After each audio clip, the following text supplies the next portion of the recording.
gente continua a nossa jornada no livro de Eclesiastes e a gente entra no capítulo de número 8.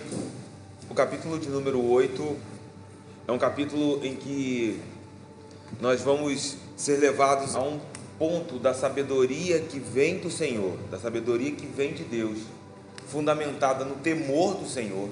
Vocês estão percebendo que ao longo do estudo, uma nota que se destaca nas palavras de Salomão é que a sabedoria do Senhor, ela é uma sabedoria que está fundamentada no temor do Senhor. E só essa sabedoria pode solucionar alguns enigmas, algumas perguntas que são levantadas pelo próprio Salomão no livro de Eclesiastes, perguntas essas que falam sobre a nossa natureza, sobre a natureza humana, os dilemas da humanidade. Então, quando Salomão escreve em Provérbios 9, versículo de número 10, é um texto muito conhecido. O temor do Senhor é o princípio da sabedoria, é um fundamento da sabedoria. E o conhecimento do Santo, o conhecer a Deus, o conhecer o Todo-Poderoso, é prudência.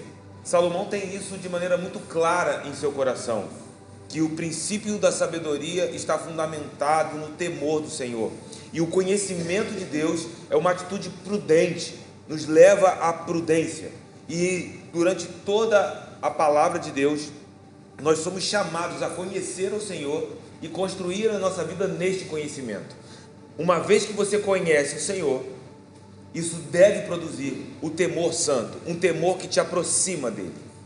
Uma vez que você está nesse relacionamento contínuo com o Senhor, esse temor santo se torna uma pedra onde nós podemos construir a nossa casa, nós podemos construir a nossa vida, podemos construir toda a nossa jornada.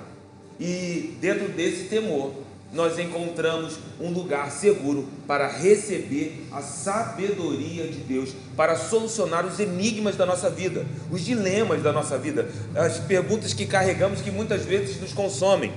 Mas se você precisa de sabedoria e deseja, Tiago nos diz, peça a Deus.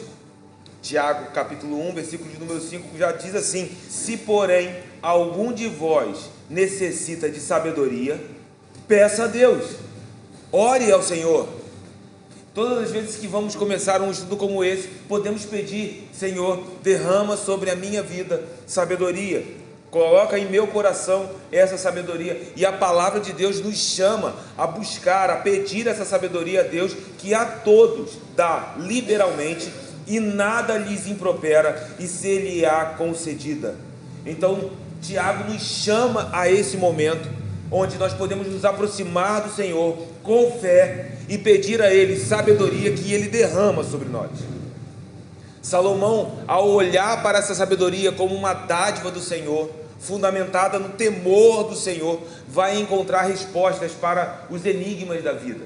Nós tratamos de alguns desses na semana passada, onde vimos que as riquezas e os bens por si só não são capazes de produzir uma alegria permanente dentro dos nossos corações. As riquezas e os bens por si só produzem apenas uma alegria passageira, uma alegria aparente, onde até podemos ver com os nossos olhos, mas como névoa logo passa. Uma alegria que não preenche o vazio das nossas almas, que não preenche o vazio dos nossos corações.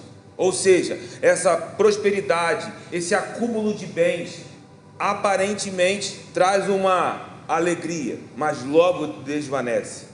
Ao mesmo tempo, Salomão comparou isso com as adversidades, que são de fato algo que nos aflige.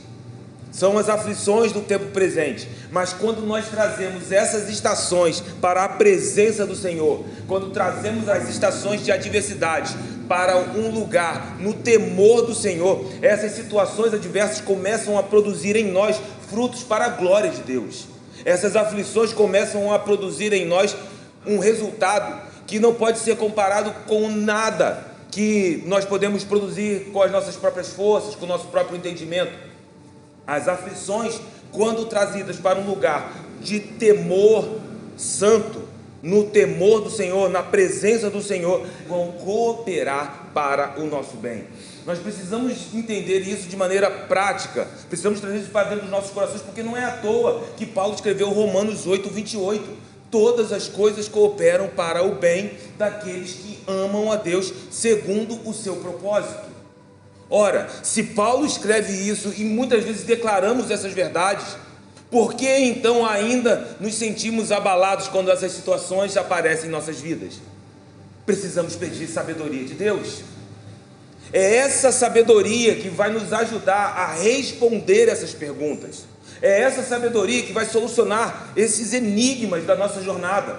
Salomão começa a caminhar dentro do capítulo de número 8 e nos mostra que sem essa clareza, sem essa sabedoria de Deus, nós nos sentiremos aflitos. E essas aflições muitas vezes começam a crescer dentro de nós e alguns são até tragados por essas angústias. Mas a sabedoria de Deus pode dispersar essa escuridão. É o que ele já começa a declarar no capítulo 8, versículo de número 1. Quem é como o sábio? E quem sabe a interpretação das coisas? A sabedoria do homem faz reluzir o seu rosto e muda-se a dureza da sua face. Veja que a sabedoria é a única coisa que pode iluminar verdadeiramente as situações das nossas vidas. Essa sabedoria que vem de Deus, a luz da face do Senhor sobre nós. E é interessante que em uma nota da NVI sobre Números 6, 25, a bênção aarônica, que o Senhor faça resplandecer o seu rosto, o rosto dele sobre ti. E a nota da NVI sobre esse versículo é que a luz do seu rosto é a bondade dele para conosco. A bondade do Senhor, que o Senhor possa resplandecer o seu rosto sobre nós, que a bondade do Senhor possa estar sendo derramada sobre nós, que a bondade do Senhor possa nos acompanhar todos os dias. E aí, como isso se alinha a um salmo, o Salmo 23, no versículo de número 6, porque certamente bondade e misericórdia nos seguirão todos os dias das nossas vidas.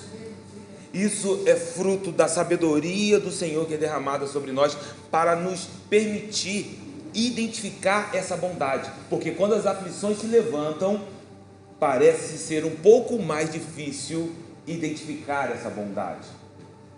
Por alguns momentos, às vezes de fraquezas, até questionamos onde está a bondade do Senhor. Mas se bondade e misericórdia certamente nos seguirão todos os dias das nossas vidas, isso se torna um decreto de Deus sobre nós. Então não é a bondade que nos abandonou, a nossa lente precisa ser ajustada. E como fazemos isso? Recebendo a sabedoria de Deus, e eu declaro essa bênção sobre as nossas vidas em nome de Jesus. Agora, sem essa bênção, a dádiva da sabedoria do Senhor, essa dádiva, esse presente do Senhor, nós ficamos em uma espécie de um labirinto na nossa vida. Ficamos procurando os caminhos, tentando achar as saídas, entender como nós estamos envolvidos no plano do Senhor. É preciso buscar essa sabedoria em Deus. E quando nós não conseguimos entender o plano do Senhor, não conseguimos identificar a bondade de Deus sobre as nossas vidas, isso começa a afetar o nosso semblante. Essa sabedoria faz reluzir o rosto e ela muda a dureza da sua face. Quando nós não conseguimos perceber essa bondade, isso afeta as nossas emoções, isso endurece o nosso semblante, isso traz uma aparência rude no rosto. Mas a sabedoria enviada por Deus traz a verdadeira alegria, uma alegria que muda as nossas afeições, que mesmo nos dias mais difíceis, ainda ali há um brilho nos nossos olhos. E eu oro ao Espírito Santo para que isso seja uma verdade liberada sobre nós nessa noite. Que mesmo em meio às aflições, porque eu não posso negar isso sobre as nossas vidas, eu não posso pregar aqui e dizer a você que você não enfrentará essas aflições, seria um engano, seria uma heresia, porque o nosso próprio Jesus nos alertou.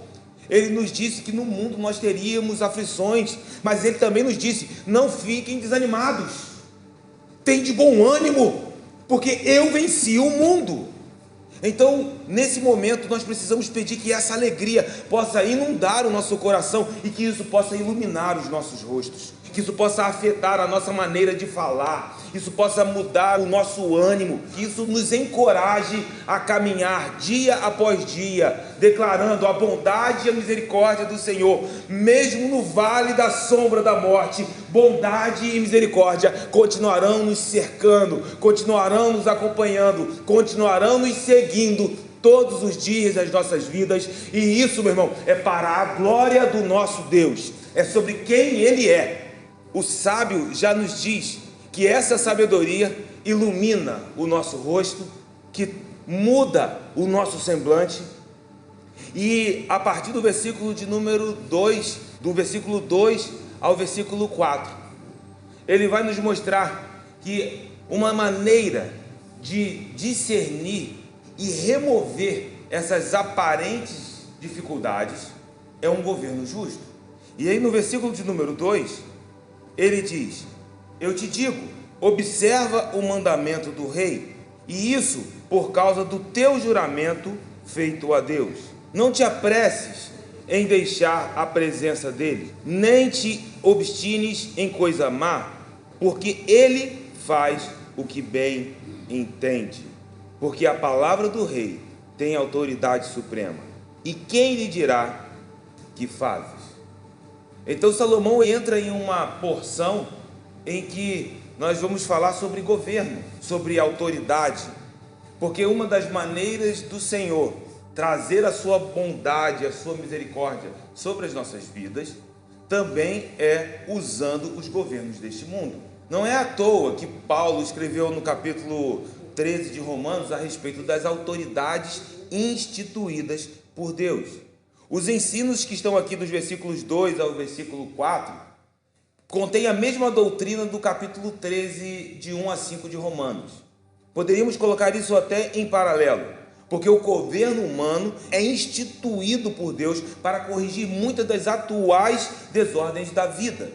Então vamos olhar o capítulo 13 de Romanos e ler esses versículos e comparar com Eclesiastes.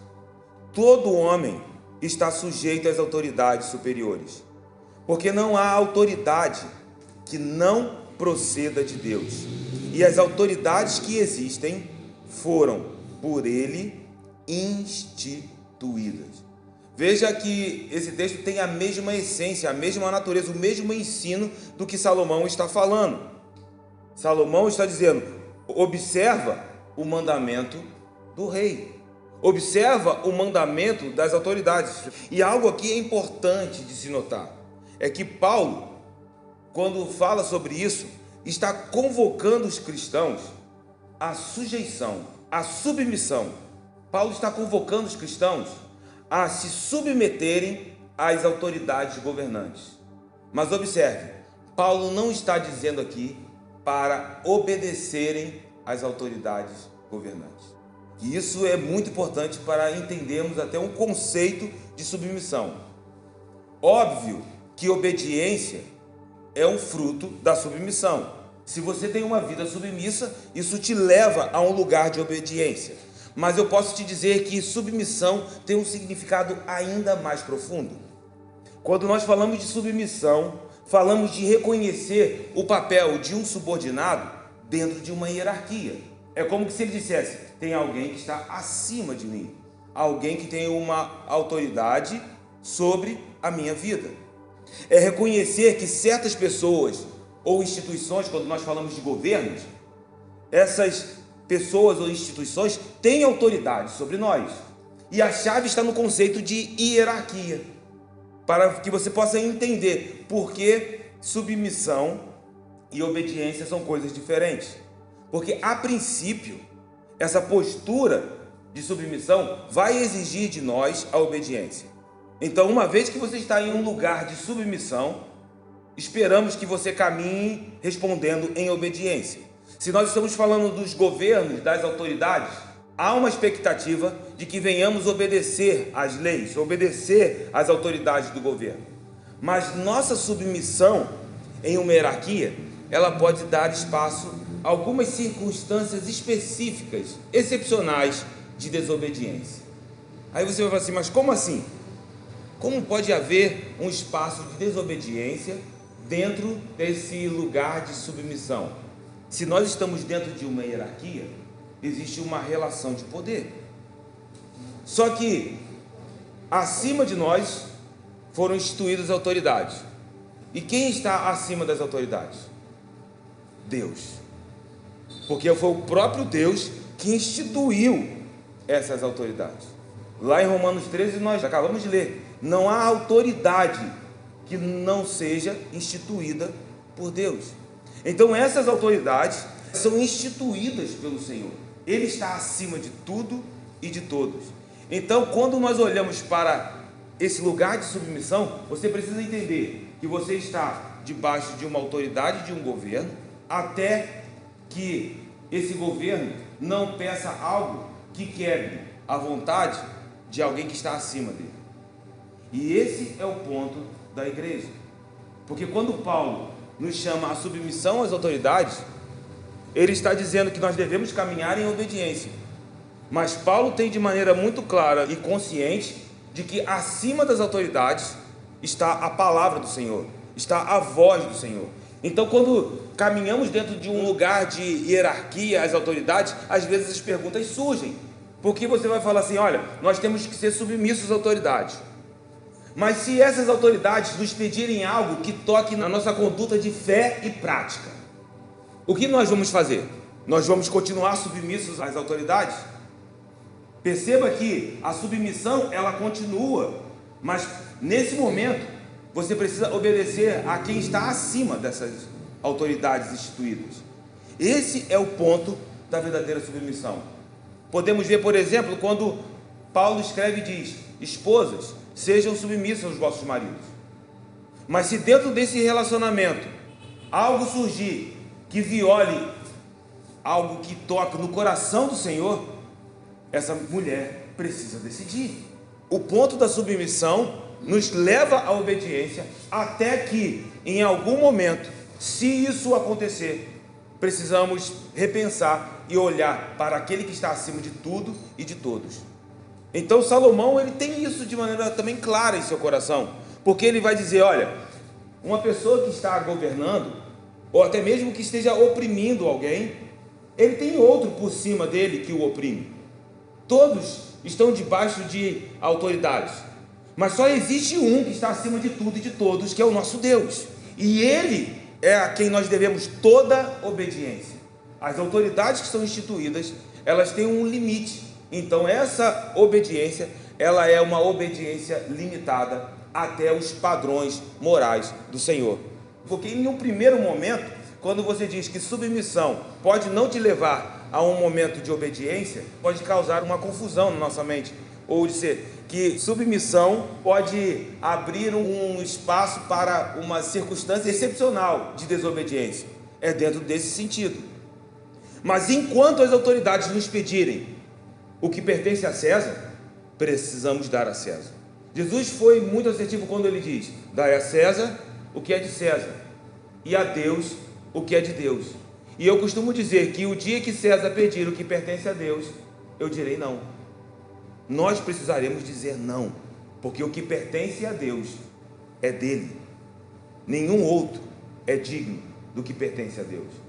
Salomão está dentro desse lugar de submissão. No versículo de número 2, ele observa isso, observa o mandamento do rei. E por causa de quê? Por causa do teu juramento.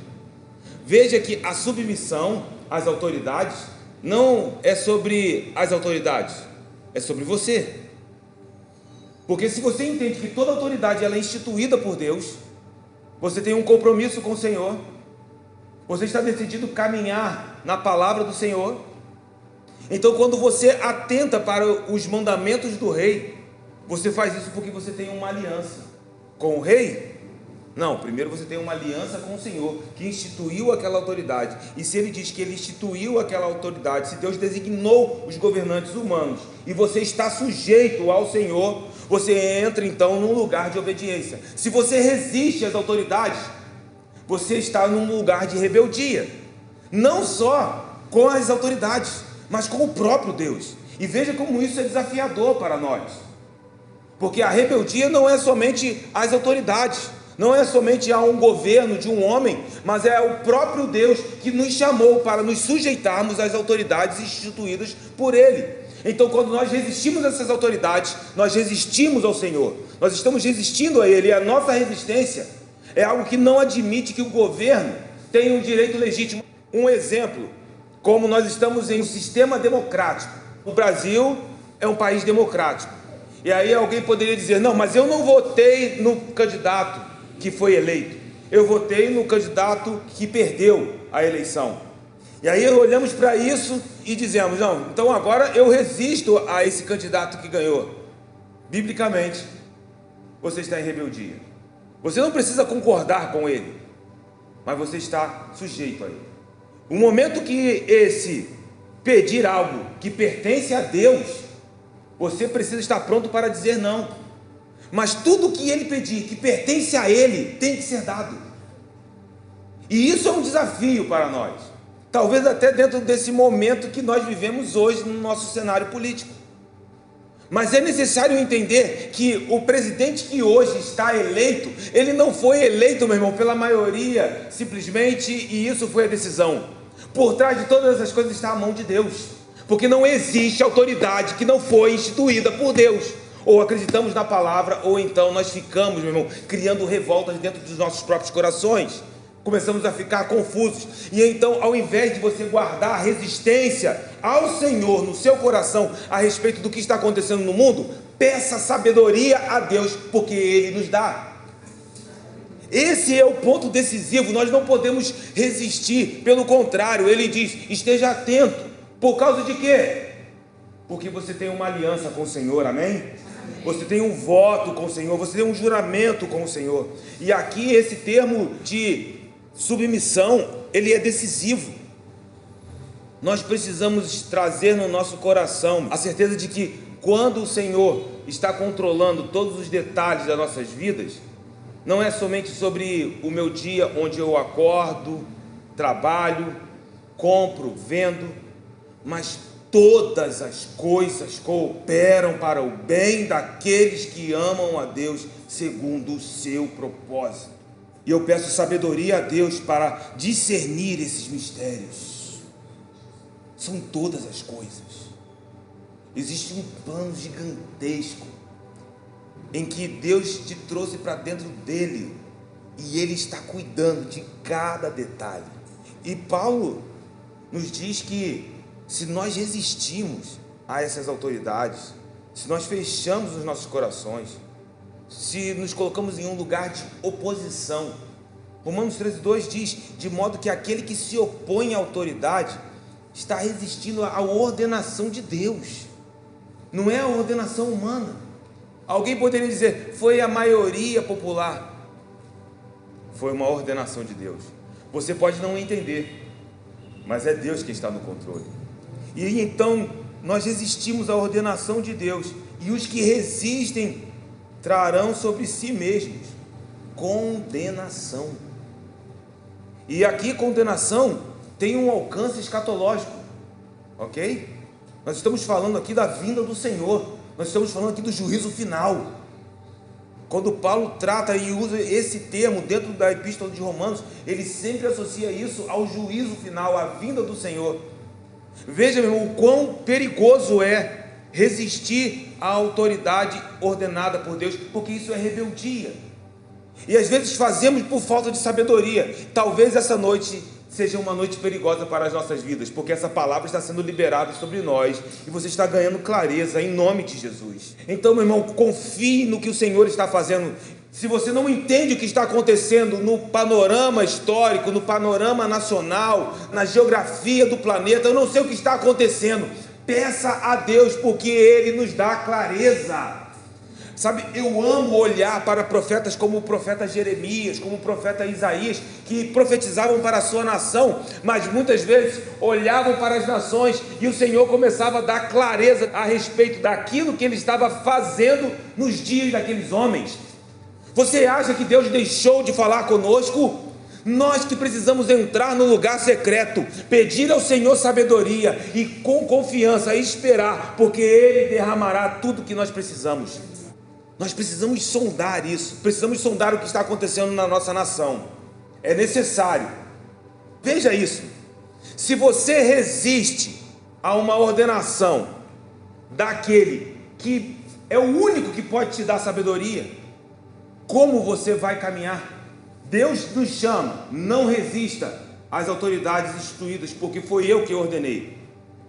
Não, mas eu não concordo com isso. E então você entra num lugar de resistência a uma ordenação de Deus, a uma autoridade instituída por Deus. Quando você entenderá os planos do Senhor?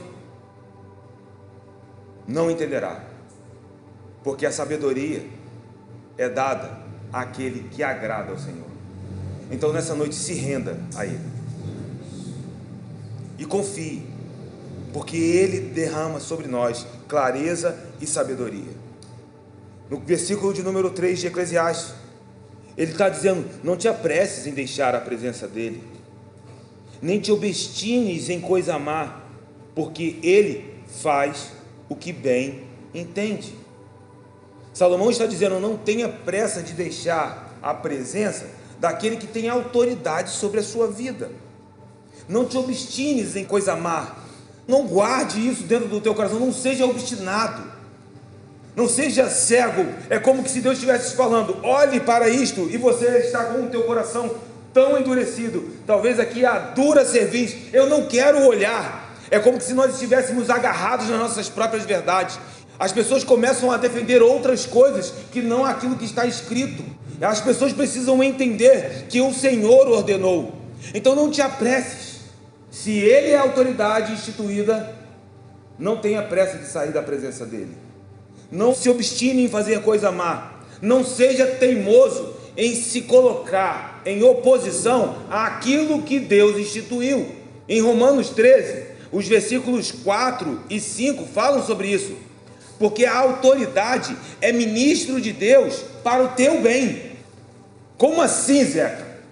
Eu não votei nesse cara. Esse candidato, pelo contrário, ele tem um discurso que eu não concordo.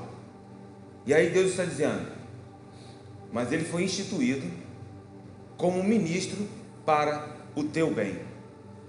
Isso é a palavra. Alguém poderia dizer assim: ah, mas e se esse governante estiver fazendo algo que é mal perante os olhos do Senhor? Olha, ou todas as coisas cooperam para o nosso bem, ou então algumas coisas só cooperam. A palavra não deixa brechas. Mesmo quando eles se levantam com algo que seja contra você, meu irmão, se você está em Deus, pode ter certeza que no meio dessas adversidades, frutos para a glória de Deus serão produzidos, e você sairá vencedor no meio dessa estação. A gente olha para a história da nação de Judá e vemos isso de maneira muito clara.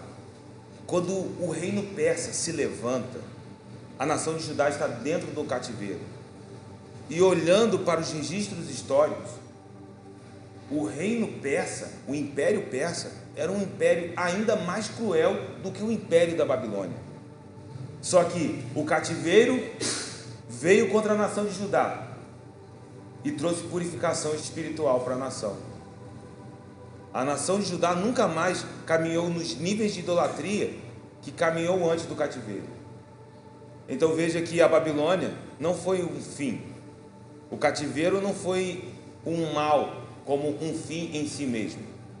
Ah, mas levantou agora um outro império, pior ainda, mais cruel. E aí esse império, quando engole a Babilônia, que manda a nação de Judá voltar para Jerusalém. O que está acontecendo? É que precisamos aprender a confiar nos planos do Senhor. Ele cuida do seu povo. Meu irmão, Deus continua cuidando da sua igreja nesse tempo, nessa estação. Então tranquilize o seu coração. Eu não sei se algumas questões que nós temos vivido hoje no nosso cenário político, no nosso cenário econômico, tem afligido o seu coração, mas eu quero declarar a palavra de Deus sobre nós. Ele está no controle e todas as coisas cooperam para o nosso bem, se nós assim vivemos, amando ao Senhor segundo o seu propósito. Então não obstine o teu coração em algo mal, em se opor àquilo que Deus instituiu. Porque esses ministros, a palavra aqui é diáconos. aqueles que servem, estes ministram para o teu bem. E sim, versículo de número 4, se fizeres o mal, aí teme. Se você estiver fazendo alguma coisa errada, tema, porque não é sem motivo que ele traz a espada, pois é ministro de Deus, vingador para castigar o que pratica o mal. É necessário que lhes estejais sujeitos, não somente por causa do temor da punição, mas também por dever de consciência, porque você sabe o que Deus está falando contigo, você conhece a palavra dele. Então não é só sobre o medo da espada, porque você vai ser punido por essa autoridade, mas porque existe um Deus que conhece o teu coração, que se revelou a você, que se revelou a nós. Esses ministros, essas autoridades instituídas por Deus, estão ali, mas estão servindo a propósito do eterno. Eu não entendo ainda muitas das coisas que Deus está fazendo, mas eu confio que Ele está cuidando. Eu não entendo por que isso está acontecendo no Brasil nesse momento, mas esses governantes, inconscientemente, eles estão ali cumprindo um propósito de Deus. Eles estão ali servindo a Deus, servindo aos seus propósitos, e você, acreditando ou não, estão servindo de alguma forma que está cooperando para o seu bem. Você pode até não acreditar nisso, mas se aqueles que amam a Deus guardam essa palavra, isso é uma verdade espiritual liberada sobre nós. Sabe, nós podemos estar no meio da Babilônia e ainda assim, nos dias mais escuros das nossas vidas, experimentarmos o cuidado do Senhor de uma maneira sobrenatural. Paulo tem isso de maneira consciente, como Salomão tinha. Paulo nos mostrou que as autoridades, quando punem o mal, estão cumprindo algo a respeito do coração de Deus. A palavra do rei tem autoridade suprema. Lembra do que falou Salomão em Eclesiastes? A última palavra, a palavra suprema, ela é do rei. Há alguém que está acima das autoridades instituídas, meu irmão? Tem alguém que tem a última palavra sobre a tua vida? Quem tem toda a autoridade sobre a tua vida? É aquele que instituiu as autoridades desta terra, aquele que instituiu as autoridades humanas. Então você pode ficar tranquilo, meu irmão, que quem tem a última palavra sobre a tua vida é o Senhor, Deus Todo-Poderoso. Ele tem a última palavra sobre nós. Fomos chamados a esse lugar de confiança, a uma vida irrepreensível diante dos homens, a uma vida exemplar, dar a César o que pertence de fato a César. Agora compare Eclesiastes 8, versículo 5, com Romanos 13, 3. Vamos ler Eclesiastes 8, 5. Quem guarda o mandamento não experimenta nenhum mal, e o coração do sábio conhece o tempo e o modo. Agora compare isso com Romanos 13, 3. Porque os magistrados não são para temor quando se faz o bem, e sim quando se faz o mal. Queres tu não temer a autoridade? Faze o bem e terás louvor dela. Terás louvor das autoridades. É o que Salomão está dizendo. Quem guarda o mandamento, e que mandamento? Submeta-se, seja sujeito às autoridades. E aí nesse lugar, nós experimentaremos um favor do rei desta terra e um favor do rei dos reis sobre as nossas vidas. Esse é o nosso chamado, o mandamento do Senhor, uma ordenança, um cuidado, para que nós não venhamos caminhar em rebeldia. Quando nós recebemos isso do Senhor, nós recebemos a sabedoria para discernir os tempos, as estações, o que está acontecendo, o que está para acontecer, quando nós nos colocamos em submissão. Então talvez essa questão política seja uma das questões que tanto afligem as pessoas, porque está faltando a nós sabedoria de Deus, está faltando receber esse discernimento. E eu quero posicionar o meu coração. Não adianta dizer eu oro pela minha nação se eu não oro pelo meu presidente. Devemos orar. Paulo fala isso a Timóteo, a Tito. Precisamos. Não, eu vou orar pelo meu Brasil. Ore pela tua nação, mas ore pelas autoridades instituídas por Deus, porque só assim nós entramos em um lugar de submissão a eles, mas acima deles, lembra que a submissão é uma hierarquia? E é aquele que instituiu as autoridades. É porque às vezes existe um calor ideológico, um calor político, um calor de direita, esquerda, centro, e a gente deixa de ouvir o que a palavra de Deus está nos dizendo. Note que eu não estou dizendo que vocês devem dar a César o que pertence a Deus. Eu estou dizendo que vocês devem dar a César o que pertence a César. E a palavra nos diz que devemos orar por César. Se você resiste a isso, você resiste àquele que te dá sabedoria. E por isso está confuso. Por isso não entende o que está acontecendo na sua nação. Mas eu creio, meu irmão, que o Deus Todo-Poderoso nos dará entendimento sobre o que nós estamos vivendo. Nós estamos em uma caminhada, em uma jornada. Precisamos amadurecer nisso. Porque eu não sei o que me espera ali na frente.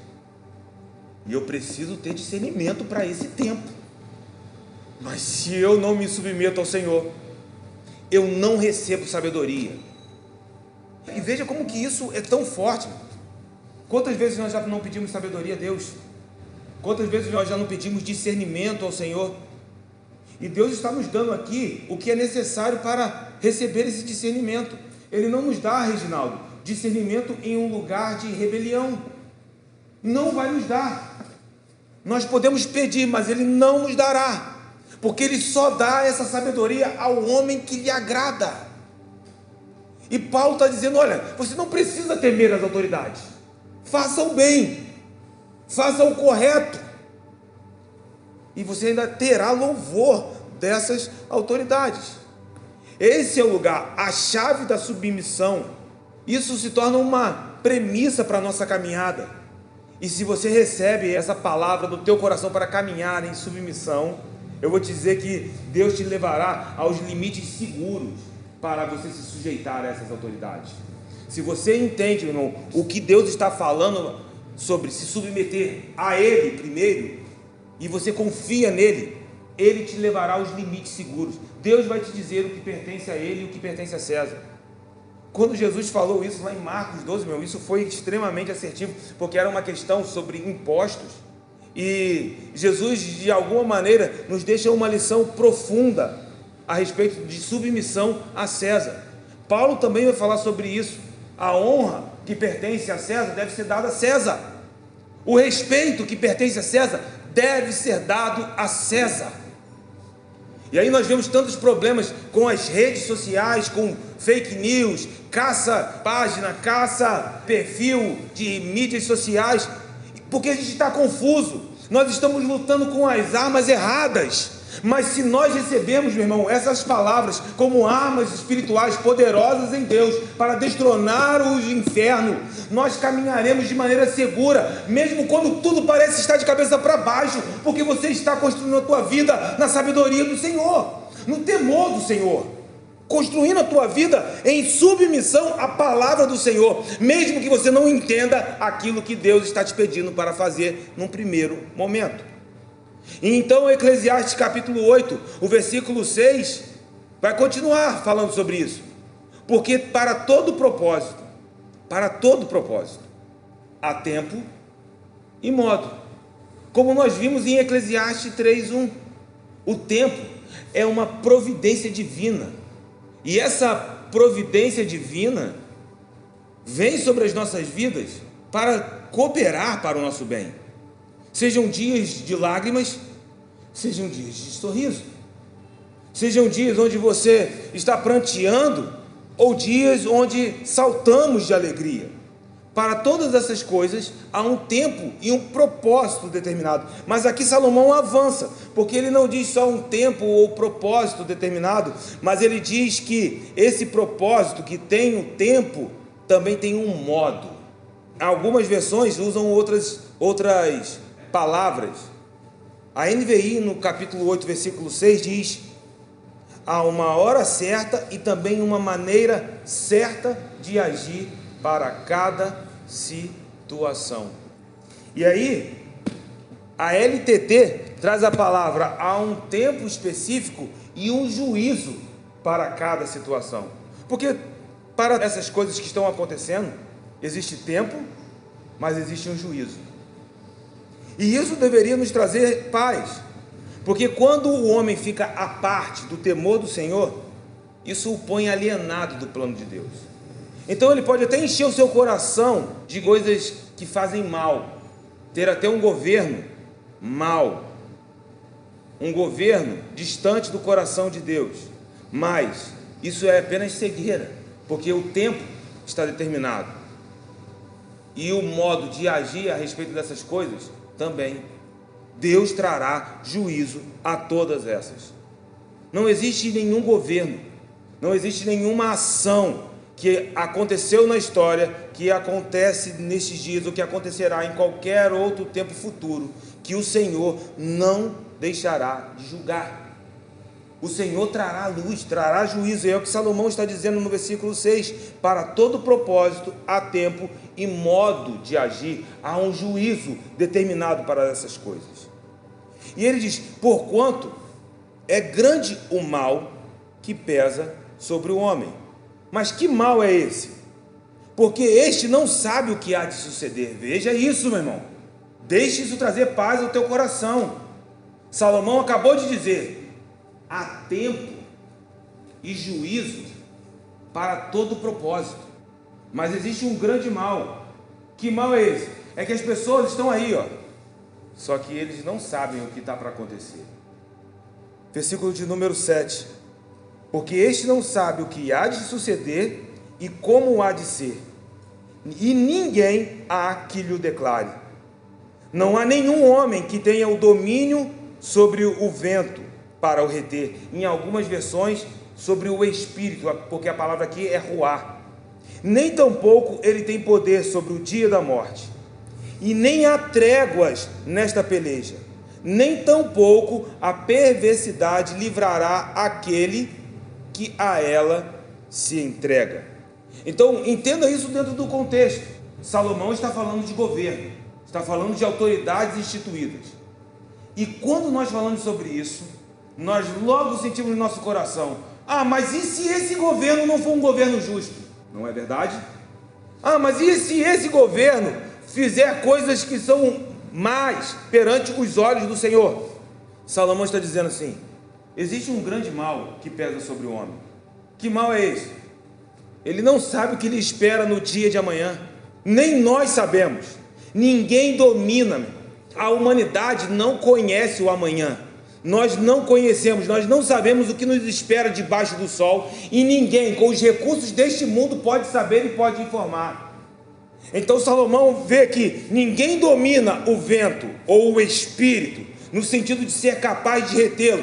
Ninguém pode dizer assim, eu vou me manter vivo, eu vou continuar respirando, eu vou continuar com o sopro dentro de mim. Mas Deus conferiu o controle de todas essas coisas exclusivamente às suas mãos. Então, meu irmão, é Deus quem determina o primeiro e o último dia das nossas vidas. O Senhor tem o controle da vida e da morte. É nele que está essa palavra. E o homem não pode reter isso. O homem não pode controlar. O homem não pode acrescentar. Então, ele recebe autoridade. E em algum nível, todos nós estamos embutidos nessa palavra. Porque nós também carregamos uma área de influência e de autoridade sobre a vida de pessoas. E aí, dentro desse lugar, se nos perdermos na autoridade, se nos perdermos naquilo que nos foi conferido, a palavra de Salomão existe um grande mal, porque vocês estão se perdendo, porque esqueceram que a palavra de vida e morte está nas mãos de uma pessoa, está nos lábios de uma pessoa, aquele que é o Todo-Poderoso. E isso é um grande mal. Ele falou assim, debaixo do sol, ninguém sabe. E as pessoas estão produzindo mal. Parece que o mundo caminha em um lugar corrosivo, como se estivesse se autodestruindo. A sensação é que cada dia o mundo parece pior. Não estão entendendo que somente Deus tem a palavra de vida ou de morte. E aí, quando nós ignoramos que é Deus quem está no controle, nós resistimos à vontade do Senhor, nós resistimos às operações de Deus, nós rejeitamos o conhecimento dEle, nós rejeitamos a sabedoria que vem dEle. E se você rejeita a sabedoria que vem dEle, você toma decisões erradas. E aí nós somos responsáveis por essas decisões. Porque alguém pode dizer assim, não, mas Se é Deus que tem a última palavra, Ele tem a última palavra. Mas Ele se revelou. E Ele espera uma decisão nossa. Se nós resistirmos, meu irmão, nós não receberemos sabedoria. E se nós não recebermos sabedoria, nós agiremos distante da sua vontade, do seu querer. E eu vou te dizer que isso nos coloca num lugar de perigo, num lugar de juízo. Sabe, toda a miséria que existe no mundo, toda a opressão sobre a terra, é responsabilidade dos homens. Alguém pode dizer, isso é culpa de Deus. Não, não de Deus. Porque estes homens opressores, eles ignoram a Deus. Eles ignoram o temor do Senhor. E tentam, com os seus próprios feitos, com as suas próprias forças, fazer aquilo que está no coração deles, não no coração do Senhor. Então a opressão é uma responsabilidade da humanidade. E alguns às vezes tentam culpar a Deus, mas isso é culpa do Senhor. Não. São os homens que estão resistindo à voz de Deus. E à medida que resistem à voz de Deus, que geram essa miséria, essa opressão, se colocam num lugar de juízo. Esse é o ponto de Salomão nos versículos 7 e 8. Não há nenhum homem que tenha domínio sobre o vento, ou o espírito, ou o sopro para o reter, nem ele tampouco sobre o dia da sua própria morte. Embora este homem tenha alguma autoridade, ele não pode vencer a morte. Ele pode ser um presidente, mas ele não pode vencer a morte. Ele pode ser, meu irmão, um homem com uma autoridade que excede os limites de uma nação, mas ele não pode vencer a morte. Mesmo que ele lute para vencê-la, Salomão está dizendo, ele vai se cansar, porque nessa batalha a morte não dá trégua. Você pode até lutar, meu irmão, mas você vai desistir. Mas eu estou entregue à minha própria perversidade. A sua perversidade não vai poder lhe salvar, porque se existe alguém que venceu a morte, o nome dele é Jesus de Nazaré. Salomão está olhando para as coisas debaixo do sol. Então ele está dizendo, existem essas autoridades, e todos nós caminhamos de alguma maneira também sobre áreas de influência, porque você influencia pessoas. Nós estamos debaixo de influências, mas nós também influenciamos pessoas. E aí, quando nós recebemos isso de Deus, precisamos trazer para o lugar da sabedoria, de temor. O versículo 9, Salomão continua dizendo, tudo isto vi, quando me apliquei a toda a obra que se faz debaixo do sol. Observe o foco da investigação. As coisas debaixo do sol. Não são as de cima, as coisas debaixo do sol. E aí, neste mundo quebrado, o tempo que alguém domina sobre o outro, ele só faz isso para a sua própria ruína. É o que está escrito. Há tempo em que um homem tem domínio sobre o outro, mas para arruiná-lo. A Bíblia King James diz assim, governa sobre o outro para o seu próprio dano. Você já parou para analisar isso?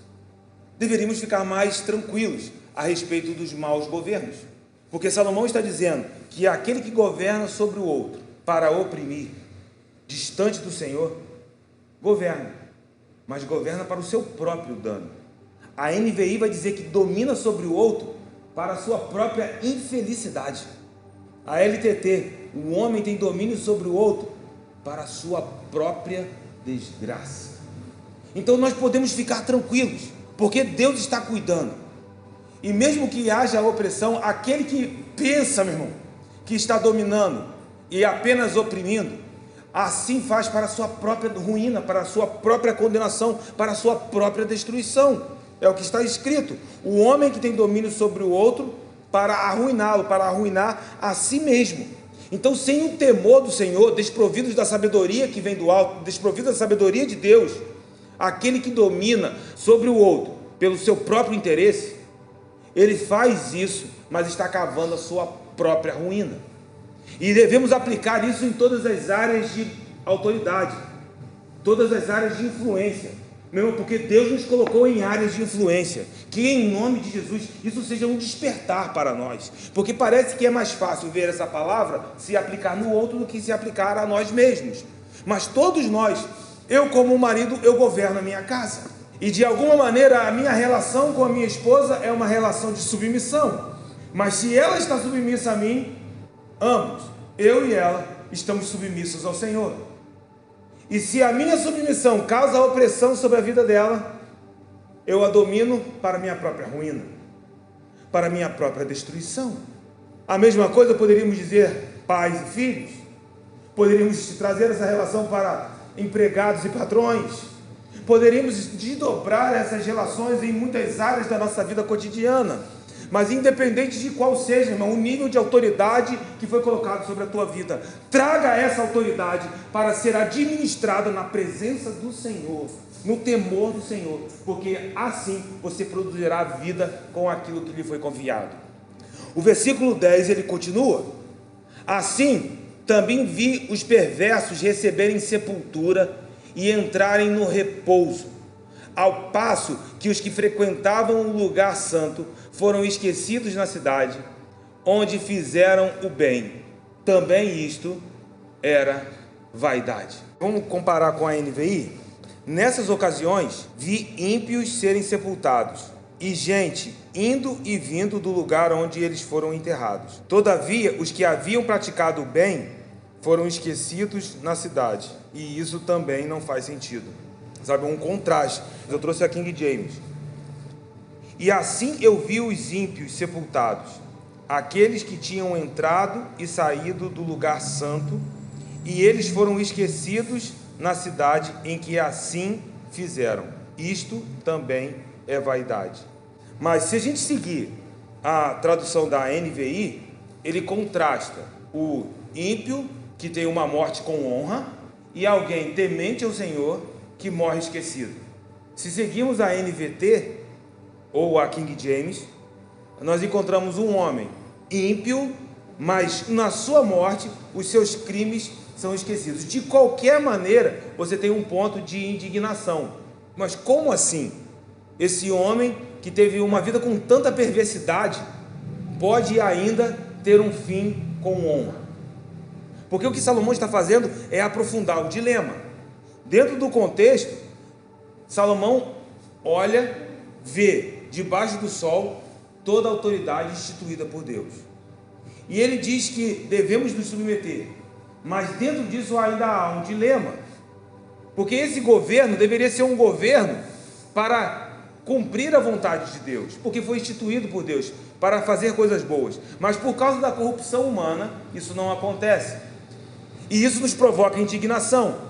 Mas Salomão já nos disse no versículo de número 9, que quem faz isso, quem domina o outro com opressão, domina para a sua própria ruína. Aí alguém ainda poderia dizer, mas o cara está lá governando. Aí Salomão agora nos diz, olha, mas mesmo que esse homem seja um homem que morreu com honra, um homem que teve ali um fim, um sepultamento muito elogiado, e os seus crimes foram esquecidos na cidade, mesmo assim, uma coisa precisa ser dita. Ou se você comparar o sepultamento deste homem ímpio, cheio de honra, contrastado com um homem que temia o Senhor e foi esquecido, o dilema continua. Por quê? Porque ele está dizendo, é um governo mau. E aí Salomão diz, não se preocupe, porque se ele assim faz, ele faz para a sua própria ruína. Mas talvez você ainda diga assim, mas eu olho e vejo que o perverso, esse homem mau, está sendo sepultado com honra. Mas alguém, um homem que viveu na presença do Senhor, um homem que temeu ao Senhor, foi esquecido no dia da sua morte. Leia de novo o versículo 10, vê se faz sentido para você. Assim também vi os perversos receberem sepultura e entrarem no repouso, ao passo que os que frequentavam o lugar santo, está falando do templo, aqueles que buscavam a presença, eles foram esquecidos na cidade onde fizeram o bem. Talvez você esteja fazendo o bem, ou você conheça alguém que está fazendo o bem, mas no final da vida você vê aquele homem como alguém que foi esquecido. E Salomão continua aprofundando o dilema, porque isso talvez nos causa uma inquietação. Cara, mas o homem perverso, sepultado com honra, com pessoas ao seu redor, com passeatas, com programas. Aí a gente entra no versículo de número 11. Visto como se não executa logo a sentença sobre a má obra, o coração dos filhos dos homens está inteiramente disposto a praticar o mal. Esses homens fazem isso porque eles olham e parece que a sentença está demorando. A sensação, a ilusão de que a justiça não será feita. É como que se nós estivéssemos olhando para esse homem de dura cerviz, de coração obstinado, que se entregou às suas próprias paixões, e aí ele cai na ilusão do tempo. A sentença está demorando, a sentença não vai vir, os crimes parecem não ser julgados, os crimes parecem que foram esquecidos, e então esse homem deixa de considerar o que foi dito lá no versículo 5, na parte B, que há um tempo e um modo de agir, um juízo para todo propósito. Parece que esse homem não considera isso. E aí, se ele não considera isso, ele se lança na sua própria impiedade, ele se lança em praticar o mal. E aí, se nós considerássemos o tempo determinado da execução da nossa sentença, te digo que nós aprenderíamos a ser mais sábios. Este homem, ele está fazendo isso porque ele é um tolo, porque ele não está considerando o dia da sua sentença, o tempo determinado em que ele precisará ouvir o juízo dessas coisas. E é o que Salomão diz: visto como se não executa logo a sentença sobre esta má obra, o coração dos filhos dos homens está inteiramente disposto a praticar o mal. Versículo de número 12. Mas ainda que o pecador faça o mal 100 vezes, ele está com o seu coração endurecido, ele está decidido a cultivar as suas próprias paixões, governar de maneira ímpia, e mesmo que ele faça isso 100 vezes mais, e os seus dias se prolonguem, que ele tenha tempo, que ele possa viver muitos dias, eu sei com certeza, veja isso, Salomão tem certeza. Alguém diria: mas esses homens com autoridade estão nos oprimindo, mas os governos estão nos oprimindo. Salomão corrige aqui as preocupações dos nossos corações. Mesmo que essa opressão se intensifique, ele diz 100 vezes mais, e mesmo que nessa intensidade isso dure muito tempo, eu estou certo de uma coisa. Tem boas notícias, irmãos. Tem boas notícias. Eu estou certo de uma coisa. Eu sei, olha o que está escrito. Eu sei com certeza. Glória a Deus. Eu sei com certeza que bem sucede aos que temem a Deus. Olha, eu estou chegando ao final da minha conclusão. É um dilema. Mas aqui eu posso dizer, eu não tenho dúvidas de uma coisa: que aqueles que temem ao Senhor, a estes lhes sucede o bem. Sabe, quando chega nesse momento, isso parece ser refrescante para as nossas almas. Isso traz um lugar aonde podemos então receber Romanos 8:28. Todas as coisas cooperam para o bem daqueles que amam a Deus segundo o seu propósito. Porque de fato, veja, o texto é um texto truncado, é um texto em que a gente precisa vir dentro do gancho, e se a gente perder o fio da meada dentro do capítulo, a gente começa a não entender nada. Eu não estou entendendo nada que Salomão está dizendo. Vou fazer as duas colocações, tá? Segundo a NVT, mesmo que seja um homem ímpio, que tenha um final honrado, que os seus crimes sejam esquecidos e ele seja até elogiado, ou seguindo a tradução da ARA e da NVI, mesmo que este homem seja um homem ímpio, que teve um sepultamento honroso, em contraste com um homem justo, temente ao Senhor, que foi esquecido, e ainda assim, que por não considerar o dia do juízo, ele está achando que a sentença está demorando muito, aí que ele se aplique mesmo em fazer o mal. E Salomão aperta mais o cinto, ele diz: e ainda que os seus dias se prolonguem, e ele faça isso de maneira ainda mais intensa, 100 vezes mais. Salomão, eu estou olhando para tudo isso, e a gente está gritando ao ver tudo isso. Aí Salomão diz: calma, porque eu tenho certeza de uma coisa, recebo em nome de Jesus, que o bem sucede a todos aqueles que temem ao Senhor. E aí nós seguimos, versículo de número 13: mas o perverso não irá bem, nem prolongará os seus dias, será como a sombra, visto que não teme a Deus, que não teme diante de Deus. As conquistas do homem pecador, do perverso, são aparentes, são temporárias. O perverso, ele não irá bem, até parece que ele está indo bem, mas as aparências estão sendo removidas. Salomão está removendo essas aparências. Ele remove as aparências das adversidades e da prosperidade. Então a gente olha, até parece que aquele homem está indo bem, mas é aparente, ele não está indo bem, ele não irá bem. E ainda, ele pode até ter uma vida longa nesta terra, mas o justo, meu irmão, vive para muito mais do que dias, meses ou anos. Nós vivemos para a eternidade. E quando nós falamos de prolongar os nossos dias na casa do Senhor, nós estamos falando por habitar por longos dias na casa do Senhor. E quando nós falamos sobre isso, nós estamos falando em habitar para sempre na presença do Senhor. O perverso não experimentará isso, porque ele será como a sombra, que quando o sol passa, a sombra também esvanece, porque não temem a Deus. E esses dilemas vão sendo fechados aqui no versículo número 14. Ainda há outra vaidade sobre a terra: justos a quem sucede segundo as obras dos perversos, e perversos a quem sucede segundo as obras dos justos. Digo que também isto é vaidade. Ele está falando, olha, neste mundo nós veremos em alguns momentos os justos recebendo aquilo que nós consideramos ser a recompensa dos perversos, e vice-versa. A gente olha para uma pessoa boa e aquela pessoa vivendo ou recebendo algo que a gente diz, poxa, ela não merecia isso, ela é uma pessoa tão boa. Mas são só aparências.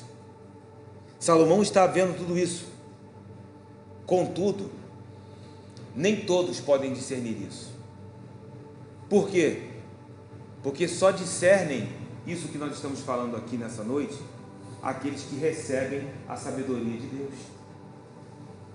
Só aqueles que recebem a sabedoria do alto, aquela que é encontrada no temor do Senhor, é que são capazes de discernir esse enigma e podem então, em seu chamado, desfrutar da vida que Deus concedeu, desfrutar da vida que o Senhor dá e confiar nele em todos os aspectos da nossa jornada.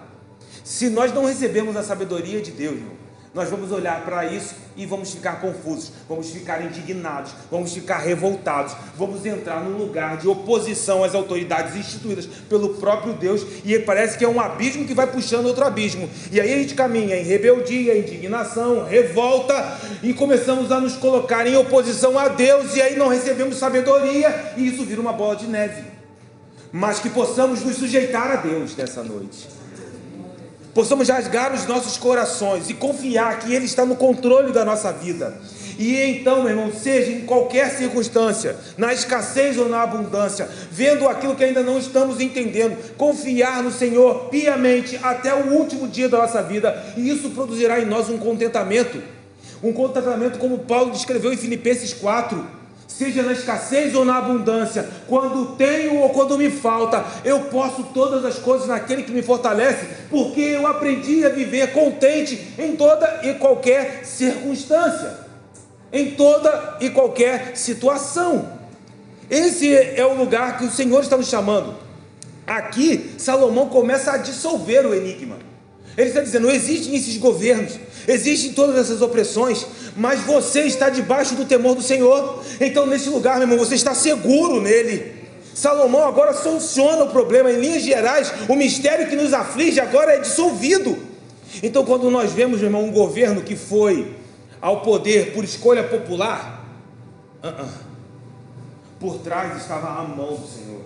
Não, mas eu vi um governo que foi instituído por hereditariedade, como agora recentemente a posse do rei Charles.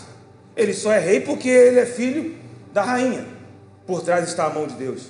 E mesmo em governos que assumem por causa da força, por causa da opressão, ainda assim é a mão de Deus, porque toda autoridade é instituída por Deus.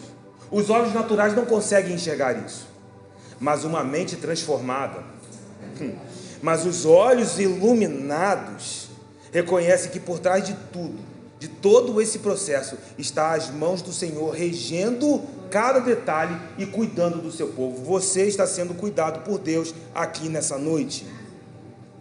E essa é a causa do versículo 15, onde nós vamos para o final.